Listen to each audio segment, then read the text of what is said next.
Hey guys, and welcome back for another episode of 2-Minute Warning. And Beto, we're in a new studio, man. Yeah, it looks so nice in here compared to our little podcast studio downstairs. I mean, I love the little podcast studio. It was nice, cozy, had some good interviews in there, but I don't know. I think this is a little bit better, don't you think? It feels more our speed, if you know what I mean. I mean, we're talking about, we got this award right here. I don't think we've even talked about this yet, but we got second in the nation for our division for the College Media Awards for this show, best entertainment program. But we want to get first, man. We want to get first. Getting a new studio, having better effects, having better production, stuff like that is only going to help that. So here we are. Yeah.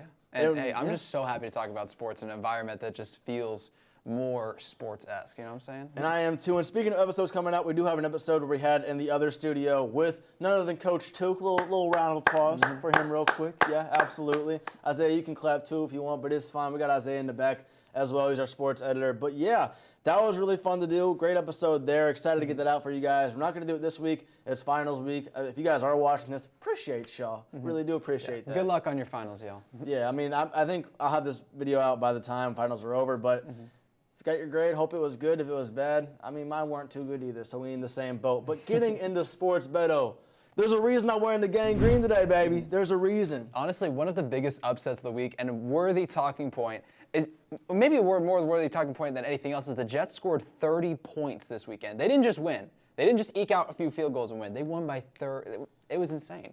You know, I was at my girlfriend's orchestra concert. She plays cello, by the way. She killed it. Great job. Great job, Emma. Great job. But, yeah, shout out Emma Chang real quick. Go follow her at Emma Cello. You know, all that stuff. You want to watch her play cello, stuff like that. Got to shout out the girlfriend, you know what I'm saying? Of course. But, yeah, anyway, I was watching her performance, watching other people's performance. I had Stream East down on my phone, watching the entire time, trying to be quiet and sneaky while watching that game. It was hard to keep quiet, Beto. He went, I won't say off, because I think he has a higher ceiling. Can you say his name for us just real quick? Zachary Capono Wilson, the Storm Mormon, the Playbook of Mormon, the kid out of BYU, the next Steve Young possibly. Who knows? But 301 yards, 2 touchdowns, 0 interceptions, and a passer rating of 117.9, and leading his New York Jets after coming off of the bench to a 30-9 victory over the Houston Texans. Not just the Houston Texans, the red-hot Houston Texans, and boy, am I hyped up, Beto. Oh my goodness, what a game that was. Yeah, very well-deserved win. I mean, like you mentioned, Zach Wilson played fantastic out there. Garrett Wilson. I see Isaiah laughing at me in the back over there, bro. Bro, Zachary Wilson, he's here. He's here now. He's here. It's definitely good to see his confidence come back after a thrashing that the New York media had put him through this week. Giving claims like he didn't want to be a Jet anymore, that he didn't want to come onto the squad, and yet he comes out there and he delivers an absolute classic of a performance. Breece Hall also getting involved in both the rushing game and the passing game, having a receiving touchdown, as well as 40 yards on the ground and 86 in the air. And of course, we can't forget to mention Garrett Wilson, 9 catches and 108 yards. Just absolutely phenomenal job by the Jets overall. And their defense, only allowing 6 points to the Houston Texans, who, like you mentioned, have been red hot over the last few weeks. I mean, you say the New York media has been mean to Zach Wilson this week. It's been his whole career. I mean, people, I don't think the report of him wanting to not play or be traded is correct. I mean, maybe deep down that's the case. I don't think he would openly say that to his locker room. But you can't blame him. They've been nothing but terrible to him for his entire career. And you know what? I think he finally said, screw it, I'm just going to play my game. They let the playbook go a little bit, kind of similar to that Chiefs game he had against Patrick Mahomes and that stellar team and that iffy defense, to be honest. But you know what? He just let loose. And if he plays like that for the rest of the year until Aaron Rodgers comes back, you can't trade the kid. You just can't do it. Yeah, I'm honestly not really worried about the Jets in the future. They do have an upcoming matchup next week against, let me see who it is. I remember who it was. The Dolphins. The Dolphins, obviously, not even keep it on my team, but no, I had it in my mind and then it just slipped. But it's the Dolphins. And the Dolphins, obviously, very, very, very talented team in offense. We're getting used to the new studio. But very, very talented team in offense. Half-decent defense. They can probably stop a lot of the run. So it'll be a very interesting game and really show how much the Jets have improved this next week. I can't wait. You know what? I won't say I can't wait. I'm kind of nervous about this one. You know, getting absolutely rocked by the Dolphins in that last game we played against them. But you know what? It's a new quarterback. It's a new man at the helm in the pocket. The offense looks so. The defense is looking absolutely electric. Yeah. Crazy how good of a defense we got. We're not on the field for, I don't know, 50 out of the 60 minutes in the ball game. They actually got the rest in that last game. They looked absolutely phenomenal, destroying C.J. Stroud, I'll even say. But yeah, man, Physically. we looked literally physically. I mean, we heard all Send him out of the game. It was almost like we had Greg Williams back at DC. We heard all their players. It was absolutely unbelievable. Not that I wanted that. CJ Stroud on my fantasy team, of course. But you know what, dude? I'm excited for this Dolphins game. It's going to be an absolute barn burner, in my opinion. Maybe even a high-scoring offensive game, even. I don't even know.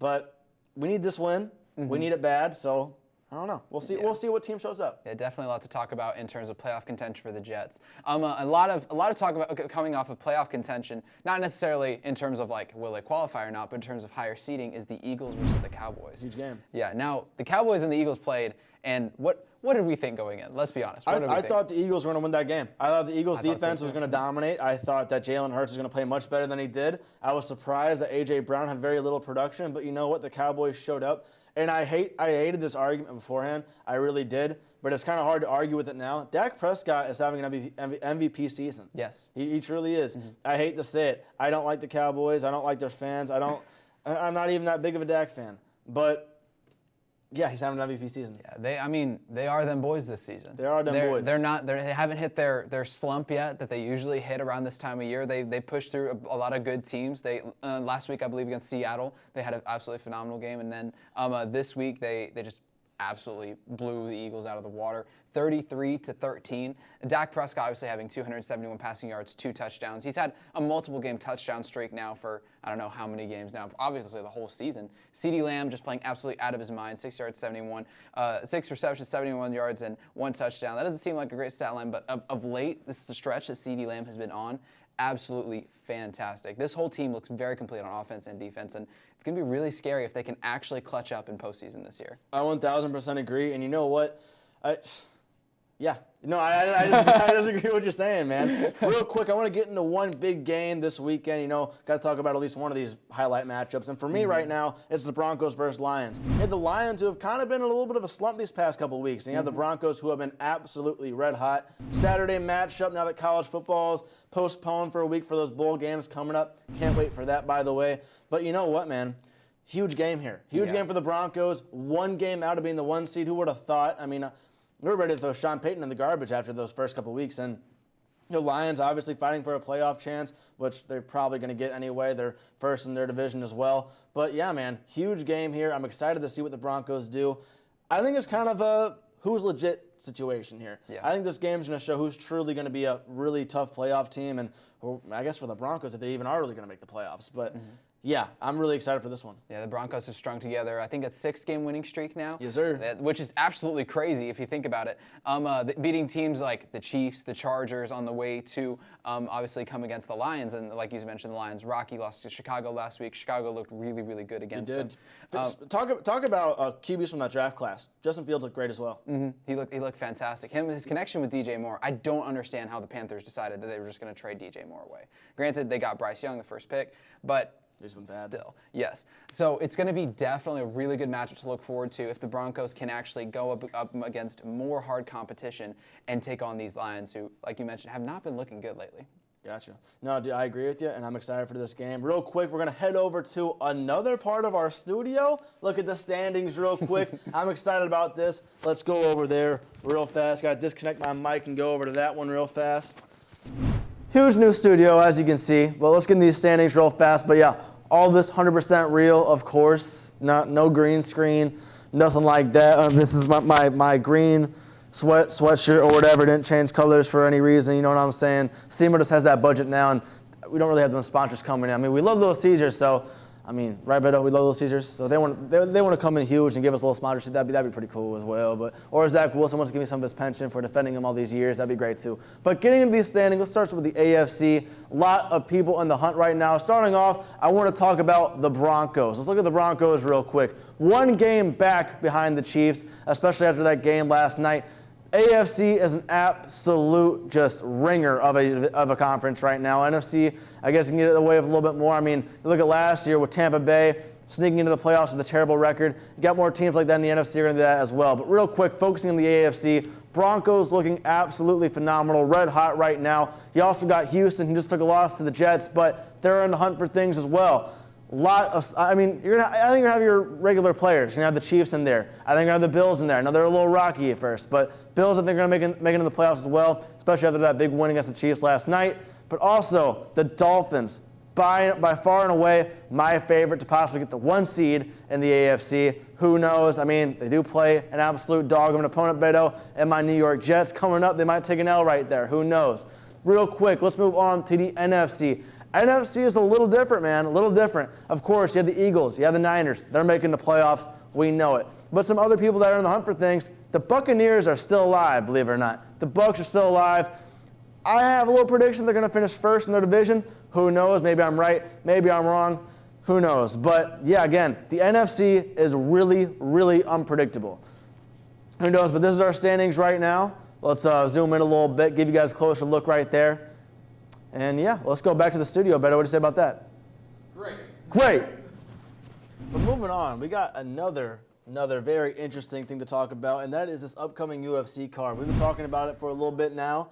I'm really excited about it. Let's get your thoughts real quick, though, Beto. I mean, man, it's the last card of the year in terms of pay-per-view, main event, everything like that. And boy, did Dana load this card. Just looking at the matchups, starting from the very bottom of the main card, Vicente Luque versus Ian Gary, then Tony Ferguson versus Paddy Pimblett, Shavkat Rakhmonov versus Steven Thompson, Alessandro Pantoja versus Brandon Royval, and then last but not least, probably the event that I'm most excited for, the main event, Colby Covington versus Leon Edwards. Super, super, super interesting event. A lot of questions that need to be answered from both sides, but I'm all here for it. I'm excited to see it. You know, UFC doesn't really have seasons, obviously. They go all year around, but if they were to have a season, it'd be the end of the year and the beginning of the next year. That's when all the greatest fights always come around. I'm excited for it. I think this Leon Edwards fight versus Colby Covington fight is very, very interesting. You got a guy like Colby who's high intensity, high volume, but he also has got his jaw broken, so I don't know how much that's going to impact his. And he came through and he still fought after that. He did. He's got that dog in him. He has that classic wrestler mentality of if it doesn't kill me, I'm going to keep going. Yeah, but Leon's a dog too. Leon's a dog too. He's a guy who's never going to quit.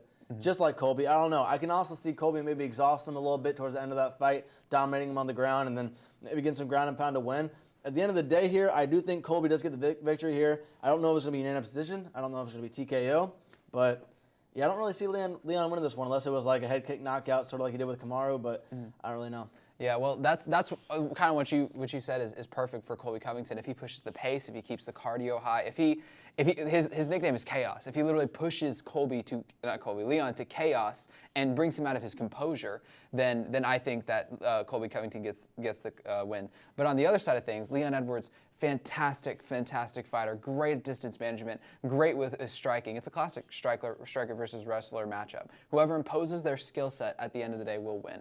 I'm leaning a little bit more towards Leon here because we haven't seen Colby fight in a year, 2 years, basically. And so just because of that, we don't know if his cardio is still there. We don't know if his chin's still there. He doesn't have a win against an active welterweight anymore. And so it's really concerning to me the fact that all of these things pile up on one another. Is he still the same fighter? I certainly hope he is because I really like the aspect of this fight. I just think the champ has that thing. You know what I mean? Yeah. And so I'll take Leon on this one, even though I do think it's close. The odds right now, Leon is a -148 favorite. Colby +124 underdog. It's really hard to pick between these two, but very, very, very intriguing matchup. Yeah, we'll see what happens there. And you know what? Some other fights I want to highlight real quick. To Steven Thompson coming up. Also, Luque versus Ian Gary. Those are going to be great fights as well. Can't really talk about Ian Gary right now based off what's been in the news lately. Tough. Well, that's not mean. Apparently he doesn't think so, and that's unfortunate. Or it's not unfortunate. I don't know who watches this show. You guys do you and stuff. But if you don't know what we're talking about, look up Ian Gary. First headline kind of sums up what we're talking about. Again, student-run publication. We in college and stuff. Can't really talk about it, but it's okay. But one fight I want to highlight, because I think it's the topic for debate right now, that's Tony Ferguson versus Paddy Pimblett. I think Tony Ferguson wins this fight. So many people disagree with me, and it really surprised me how many truly did disagree with me. But when I look at these two guys, the way Tony Ferguson has been getting ready for this fight, especially training with David Goggins, getting ready in his camp with unbelievable workout regimens to get back into his old shape, where he went on that crazy run where he looked unbeatable. El Kukui, unbelievable. Paddy Pimblett doesn't look that great. I'm sorry. His last couple fights doesn't look that great. He looks like a mid-level fighter in my opinion. Maybe he'll blossom out, be absolutely amazing. I don't know. He didn't really turn into Paddy Pimblett, kind of stayed in shape for a little bit longer. So maybe that'll have an effect in this fight. But I don't know, dude. Tony Ferguson is one of the he kind of reminds me of Robbie Lawler in a way, where no matter how old he is, no matter how much he fights, he's still going to be absolutely terrifying to go up against. He's still going to have a chance to beat you, and I think it's the same way here with this fight against Paddy Pimblett. Yeah, I mean, even if you look at his last fight, granted he did get submitted by Bobby Green, but in the first round he knocked down Bobby Green. And he still has the power in his right hand. He still has the elite mentality. He doesn't tap to literally any submission you throw at him, and that's Paddy's bread and butter. Yeah. And so it worries me for Paddy Pimblett a little bit if he's overlooking that. Tony Ferguson has lost 6 straight. Yeah. And I know you and me both emotionally attached to Tony Ferguson. I'm not willing to say he's going to lose this fight. I will always lean towards Tony Ferguson in fights, especially against a guy like Paddy Pimblett. If you look at his last fight, maybe the most controversial decision in UFC history. Yeah. I thought Jared Gordon won. He did. Nobody did win that fight. It's not a maybe. Everybody except for Paddy Pimblett and Barstool guys think that he lost that fight. Mm-hmm. Yeah, it's just a really tough decision from Paddy. Also coming off of an injury now. He recently got surgery, so it's going to be interesting to see if everything's the same, if his motion's the same, his rhythm's the same.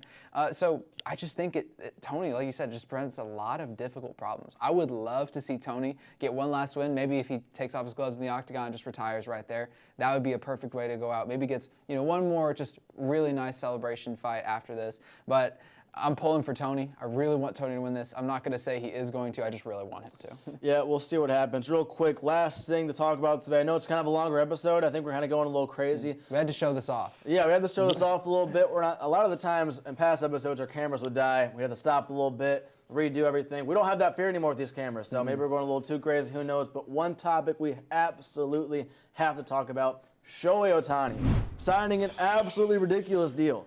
But as behind the camera, Isaiah Collins over here was talking about with us earlier, the deal is structured in a very peculiar way, where he doesn't get paid that full $650 million, or the rest of his contract rather, until his last couple of years of playing. Unbelievable to me. Now, I mean, I understand why he did that, to build his team, give a little cap space to put money in other players or whatever. The Dodgers don't really need that. They kind of get whoever they want no matter what. That team's absolutely loaded. If I'm Shohei Ohtani, I'm getting paid immediately. I guess he doesn't feel that way, but yeah. I don't know. Absolutely unbelievable, though. Yeah, it is definitely. It's kind of a good business move from Shohei, because then the team is built around him, and he still gets paid later on with interest. But to me, that's just crazy that the Dodgers can do that. They have enough money to go out, pay Shohei this much, money, pay literally. So baseball is just it seems like just loaded in every aspect, especially in terms of LA. So. No, dude, I absolutely agree. That's all I got for this episode, man. All good here. Thank you so much for watching today, guys. New studio. Really excited about it. A lot more coming next semester. We're going to go on winter break.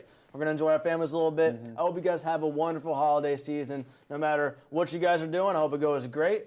I know me and Beto, we're going to have a fun time with our families and stuff like that, but we'll see you guys next semester. Coming out later this week, we have our interview with Coach Took coming out. That'll be good. That's in the old studio, I guess we can call it now. But, yeah, I want to give a huge shout-out real quick. Jeffrey Long behind the camera running this whole thing for us. Really appreciate you, Jeffrey. I'm still doing the editing and graphics, stuff like that, but we couldn't do this without Jeffrey today. Shoot, absolutely amazing job. Go follow us real quick at On Target Arrow on Instagram. Well, yeah, that's our logo right there. That's On Target Sports. Go follow us on Instagram. Twitter's coming next semester. Shout out to Hunter Caldwell. Hopefully on the team next semester he's going to be. But, yeah, guys, just follow us. Subscribe to our channel down below. Keep updated with all the things going on in CMO Sports, and we appreciate you guys. So see you next time.